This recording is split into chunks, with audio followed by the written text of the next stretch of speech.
But we begin tonight with a presidential countdown. It is now 70 days until Election Day. Here in the U.S., that, of course, means 70 days until polls close. But voting can actually begin a lot sooner for some Americans. North Carolina will begin sending mail ballots to all voters who request them, including military personnel and overseas voters, next week on September 6th. In fact, now that both conventions have wrapped up, we are in the belly of election season with debates, developments, and an October surprise or two or three right around the corner. Vice President Kamala Harris and Minnesota Governor Tim Walz will kick off their campaign bus tour in Georgia tomorrow. It will be, as of now, their first public event after the Democratic Convention in Chicago. Harris also released a 1-minute ad titled Full House that focuses on her housing plan. Here's a clip of it. For most of my childhood, we were renters. My mother saved for well over a decade to buy a home. I was a teenager when that day finally came, and I can remember so well how excited she was. Today, corporate landlords buy hundreds of houses and apartments, then turn them around and rent them out at extremely high prices. I will fight for a law that cracks down on these practices. We will end America's housing shortage by building 3 million new homes and rentals. Okay, compare what you just saw to what Donald Trump released today. Not a campaign ad per se, but a video announcing what the Republican nominee calls very exciting news. By popular demand, I'm doing a new series of Trump digital trading cards. You all know what they are. We've had a lot of fun with them. It's called the America First Collection. 50 all-new stunning digital trading cards. It's really something. These cards show me dancing and even me holding some bitcoins. Each physical trading card has an authentic piece of my suit that I wore for the presidential debate, and people are calling it the knockout suit. I don't know about that, but that's what they're calling it. So we'll cut up the knockout suit, and you're going to get a piece of it. Okay, so we, your friends here at The Readout, watch the entire deeply unserious ad so that you do not have to. You're welcome. But it is giving Home Shopping Network vibes in a bad way. As always, it's all about him, the never-ending grift. These two ads offer a snapshot of the two campaigns, right? On one side, you have Kamala Harris sharing a personal and very relatable story as someone whose family were renters themselves, while talking about a real problem, America's housing crisis. It's an ad that offers solutions and touts her record of taking on big banks and a promise to crack down on exploitative landlords. She offers a path forward. And then you have this commercial from Donald Trump pitching trading cards with his face on them for $99. The type of commercial you see in the middle of the night, badgering you to pull out your credit card while supplies still last. Not to donate to a campaign promising policies outside of tax breaks or hatred, but for a terribly photoshopped digital file. It's a new level of grifty delusion. And while the hustle is real for Donald Trump, so is his dangerous plan for America. After a 36-hour meltdown of his own making over whether he will, in fact, debate VP Harris, Trump has decided that he will, in fact, participate. We're also getting a glimpse into what a future Trump administration would look like. Trump has added anti-vax chemtrails conspiracy theorist Robert F. Kennedy Jr. and progressive-turned-Trumper former Congresswoman Tulsi Gabbard to his transition team. They will join Trump's sons, Donald Trump Jr. and Eric Trump, as well as his running mate, Senator J.D. Vance, as honorary chairs of the team. No word on whether the brainworm gets an invite to the team. And just to cap off how bizarre and just surreal this election is, we got a reminder today that one of the nominees is facing serious charges. Donald Trump has once again been indicted for his efforts to overturn his 2020 presidential election loss. The federal grand jury returned a superseding indictment that charges Trump with the same 4 counts he faced in the original indictment returned last August.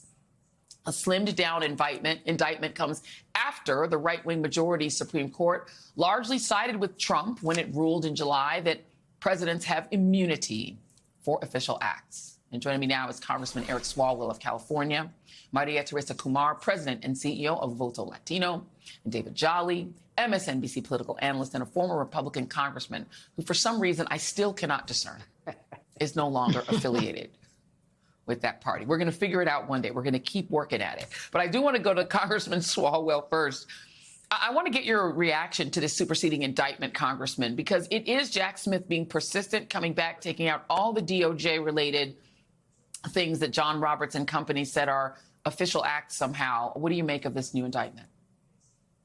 Donald Trump clearly has 3 Supreme Court justices working out of his palm, but Jack Smith still has found a path because the conduct was so outside of what any president should be allowed to do that there still is a path for accountability. And Smith brought that today. Look, Donald Trump has always preferred violence over voting, and this case will be about, whether he's held accountable for that. And by the way, as you're talking about Tulsi Gabbard and RFK Jr. working on a transition team, I'm asking myself, transition to what?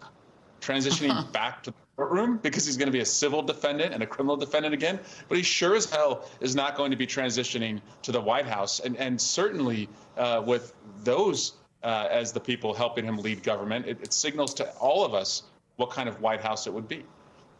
Yeah, let's play Tulsi Gabbard just to refresh everyone's memory. This is when she was debating Vice President Harris during the 2020 cycle. Our Democratic Party, unfortunately, is not the party that is of, by, and for the people. Senator Harris, any response? Oh, sure. I think that it's unfortunate that we have someone on the stage who is attempting to be the Democratic nominee for President of the United States, who during the Obama administration spent 4 years full-time on Fox News criticizing President Obama. That's ridiculous, who has spent full-time criticizing people on this stage as affiliated with the Democratic Party. When Donald Trump was elected, not even sworn in, buddied up to Steve Bannon to get a meeting with Donald Trump in the Trump Tower.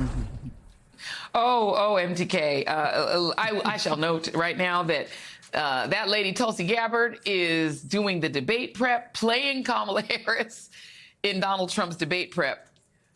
How much? How much are you looking forward to this debate? I'm looking forward to Donald Trump.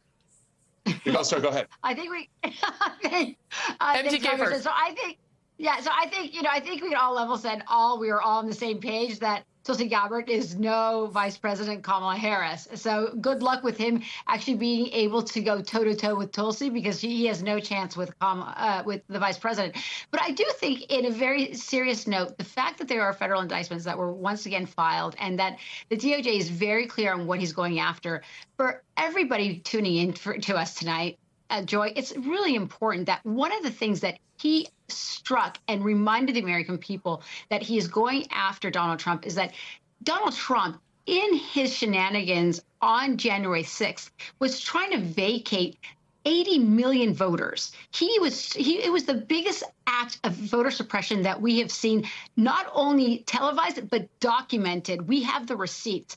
And so when people are saying, well, is this the right time to do this, to go after a former president? It absolutely is. Because in the work that we do at Voto Latino every single day, one of our biggest concerns is that the GOP is already telegraphing that they want to purge millions of voters. Mm-hmm. So this is all part of their larger narrative that they only want certain voters to vote. So one thing that we know is that whether you're a Republican, you're an independent, or a Democrat, we know that the way that you have a thriving democracy is to ensure safe and secure elections. And Donald Trump is a complete affront to that. So I applaud what the Department of Justice did today, because it's a reminder to us that that is what is at stake on this election. Congressman, you had a thought.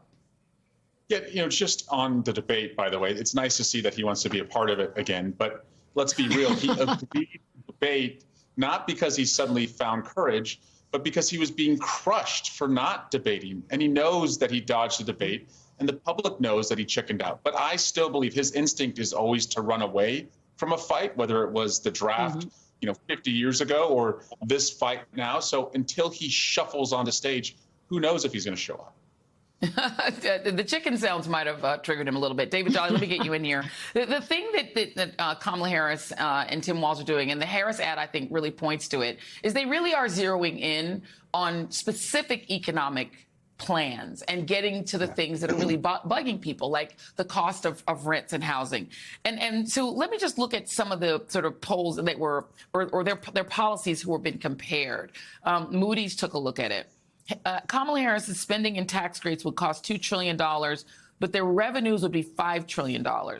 Donald Trump's spending and tax breaks would be $5 trillion. It's literally the reverse.